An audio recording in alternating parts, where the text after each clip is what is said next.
Baginda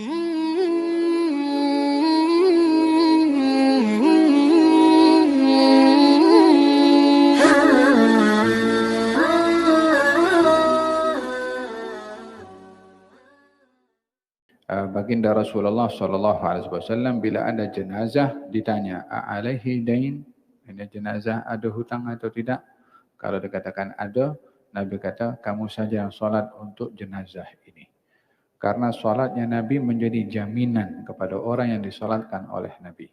Tapi kalau orang itu ada hutang kepada orang, hak orang yang belum tertunaikan, dalam hal ini Nabi tidak melakukan salat untuknya karena tidak boleh menanggung kesalahan orang itu terhadap orang lain. Kalau kesalahan orang itu dengan Allah Subhanahu wa taala, maka Nabi boleh untuk mendoakan supaya diampunkan. Tapi kepada hak orang lain, kalau Allah sendiri tidak mengampunkan dosa seseorang yang bersalah dengan orang lain kecuali orang itu memaafkan, barulah Allah akan ampunkan. Itu syarat taubat pun sedemikian. Kalau Allah saja begitu, maka Nabi pun juga akan meniru Allah Subhanahu wa taala untuk tidak menanggung kesalahan seseorang terhadap orang lain. Jadi Nabi kata kalau ada jenazah ada hutang, Nabi tak salat, orang lain suruh salat. Sehingga satu hari itu ketika Abu Qatadah mengatakan, "Ya Rasulullah, saya jamin hutangnya." Maka barulah Nabi salat. Dengan jaminan orang Abu Qatadah terhadap orang yang ada hutang tadi. Setiap hari Nabi jumpa Qatadah ditanya, "Ya Qatadah, engkau dah bayar hutang orang tu?" Katanya, "Belum, wahai Rasulullah." Jumpa lagi, engkau tanya balik, "Engkau dah bayar ke?" Sampai Qatadah ini malu nak jumpa dengan Nabi karena setiap kali jumpa ditanya, "Dah bayar ke atau belum hutang tu?" Sampai satu hari dia pun ada rezeki dibayar hutang. Maka dia duduk di hadapan, tunjuk kepada Nabi sallallahu alaihi wasallam. Semalam sembunyi. Ini pasti ditanya oleh Nabi sallallahu alaihi wasallam. Katanya, "Dah bayar hutangnya?" "Baru hari ini aku bayar." Kata Nabi, "Al-ana baru tajilduhu." Baru sekarang juga selesai dia punya urusan di barzakhnya. Indom hada berkenaan dengan hutang. Nabi pernah bersabda satu ketika dahulu, siapa saja yang meninggal dunia dan ada hutang, aku bayar hutangnya. Dan siapa saja meninggal dunia meninggalkan harta warisan, warisannya untuk keluarganya. Nah, yang merujuk kepada satu hukum dahulu, kalau orang meninggal dunia supaya tak bermasalah hutangnya itu kepada orang, Baitul Mal akan bayarkan. Supaya dia tak tanggung apa yang menjadi hak orang lain terhadapnya. Tapi kalau yang ditinggalkan warisan, warisan untuk ahli warisnya. Sedemikian dijaga bagaimana seorang itu meninggal dunia tidak menanggung hutang. Dan baginda Rasulullah sallallahu alaihi wasallam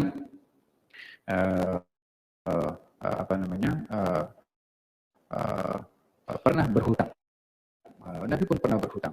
Hutang ini disyariatkan, artinya boleh ada hukum syariat mengenai hutang. Ya, pada dasarnya hutang itu diperbolehkan bila dalam keadaan perlu, bukan menjadi satu kebiasaan. Orang yang tak perlu berhutang, jangan hutang. Satu hari Nabi berhutang 20 sak kurma kepada seorang bernama Zaid, seorang Yahudi.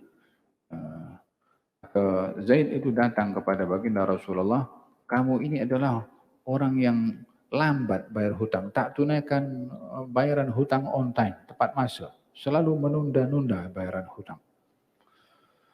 Sayyidina Umar ada di sebelah Nabi SAW. Sayyidina Umar marah kepada dia disebabkan oleh kerana dia tegur Nabi sedemikian. "Aku penggal kepala kamu berkata demikian kepada Rasulullah." Kata baginda Rasulullah, "Ya Umar, orang yang memberi hutang berhak untuk bercakap karena itu duitnya. Dan patut yang engkau bagi tahu kepada aku untuk aku bayar hutang lebih awal. Engkau bagi tahu kepada dia, kalau nak tuntut hutang, tuntut dengan elok. Yang punya duit berhak untuk bercakap." kata Nabi SAW. Maka Nabi bayar hutangnya berlipat kali ganda. Kata Nabi SAW, sebaik-baik orang yang berhutang, yang baik dalam pulangan hutang. Sebaik-baik orang berhutang, yang baik dalam memulangkan hutang. Ya, ini apa maksudnya baik memulangkan hutang? Bagi lebih. Hutang 10 ringgit, bagi 15 ringgit. Itu riba lah. Bukan riba kalau itu pemberian tanpa syarat. Tapi kalau dia orang bagi hutang, aku bagi kepada engkau hutang 10 ringgit, jangan lupa pulangannya lebih ya. Baru di sini jadi riba. Kullu qardin jarra naf'an fahuwa riba. Hutang piutang yang membawa untung itu riba. Tapi kalau orang hutang 10 ringgit, dipulangkan oleh orang berhutang 15 ringgit tanpa ada syarat daripada yang memberi hutang, maka itu adalah orang yang baik dalam membayar hutang. Nabi berhutang. Ketika bayar hutang, dibagi lebih oleh Nabi SAW. Sebabnya hutang, duit yang kita pakai daripada orang itu, dia dah rugi. Dalam hal tak boleh nak guna duit itu sebab kita pakai. Yang untung siapa? Kita yang untung karena kita yang pinjam. Orang itu secara tidak langsung dirugikan karena tidak dapat gunakan duitnya sebab duitnya dipinjamkan kepada kita. At least paling tidak kita membayar ihsan orang itu yang sudah berbuat kepada kita dengan ihsan kita beri kepadanya. Man ahsana ilaika ma'rufan fakafi'hu. Orang berbuat ihsan kepada kamu, balaslah ihsan itu.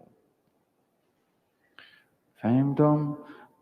Kecuali orang yang memberi hutang ni orang kaya, ya kan? Yang berhutang ni orang susah, ya kan? Dia beri pulangan pun lebih. Paham lah, awak ada banyak duit, ini orang susah pinjam, pulangkanlah hadiah tu, tak payah nak ambil balik daripada orang tersebut, karena dia pun juga orang yang susah. Faham dong? So indah dalam Islam ini diatur sedemikian dalam masalah hutang piutang. Faham dong? Gal hada berkenaan dengan hutang. Matlul ghani zulmun. Orang yang menunda-nunda membayar hutang adalah perbuatan yang zalim. Kita dalam hukum fiqh, kalau orang meninggal dunia, kemudian ada hutang. Hutang. Jadi orang meninggal dunia ini yang pertama diselesaikan oleh ahli waris bukan ingin tahu berapa haknya sebagai ahli waris, tapi perhati dulu berapa hutangnya. Ada hutang atau tidak? Hutang terbagi kepada dua, hutang kepada Allah dan hutang kepada manusia. Hutang kepada Allah, zakatnya. Kalau dia sudah keluarkan zakat, atau belum keluarkan zakat. Jangan duk pikir dulu berapa ditinggalkan. Zakat dah keluar ke belum? Sebab itu hak Allah Subhanahu wa taala untuk diberikan kepada fakir miskin. Yang kedua, hutang kepada manusia. Tengok catatannya, ada hutang atau tidak. Selesaikan dulu. Hutang kepada Allah selesaikan, hutang kepada manusia selesaikan, barulah selebihnya diberikan kepada ahli waris. Kalau si mayit ini ada hutang, duit yang tinggalkan sikit, cukup untuk beli kain kafan. Macam mana? Duit sikit untuk beli kain kafan tu secukup untuk menutup tubuh badannya. Bila ingin membeli 3 helai kain kafan daripada duit si mati, kalau dia ada hutang, ambil persetujuan daripada orang yang menghutangi pada helai yang kedua dan yang ketiga. Orang, karena dengan 1 helai kain kafan dia sudah memadai.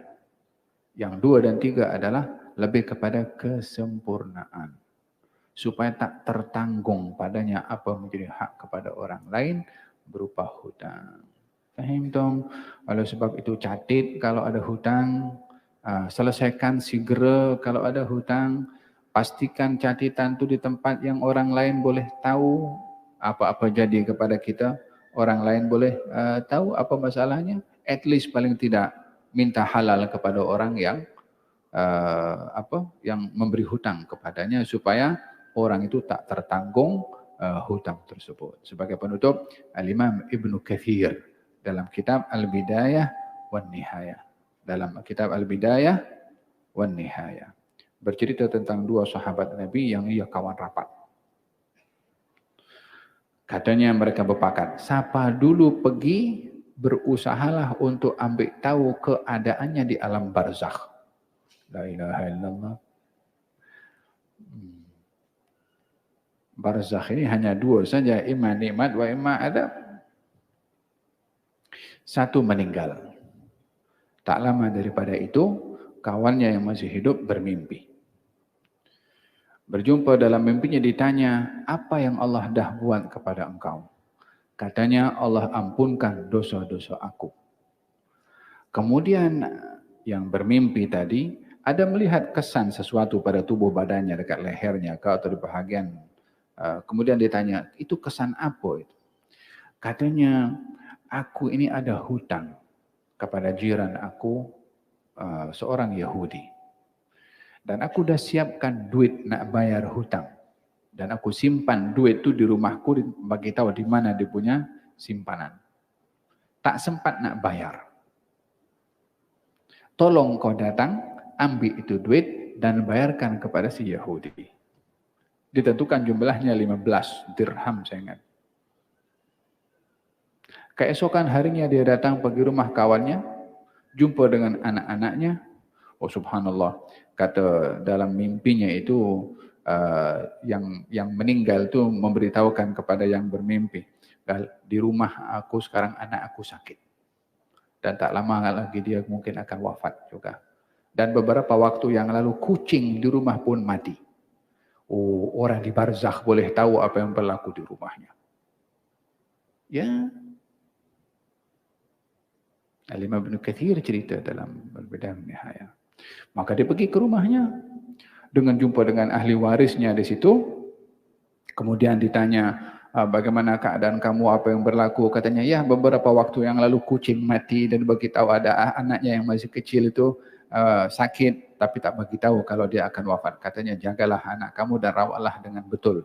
Dan dia minta izin pergi ke satu tempat, dia dapati tempat yang diberitahu dalam mimpinya, dia simpan duit di situ, maka dia mendatangi tempat tersebut, ada kantong di situ, duit sebiji macam mana dilihat dalam mimpinya 15 dirham, dibawa itu duit, pergi ke jirannya, ditanya, bagaimana kamu berjiran dengan kawanku si fulan?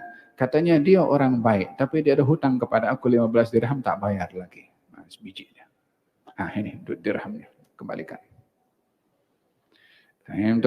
Jadi catat kalau ada hal-hal terkait dengan hutang piutang supaya ahli warisnya boleh mengambil langkah-langkah yang patut untuk menyelamatkan seseorang itu daripada menanggung hutang. Wallahu taala alam bissawab.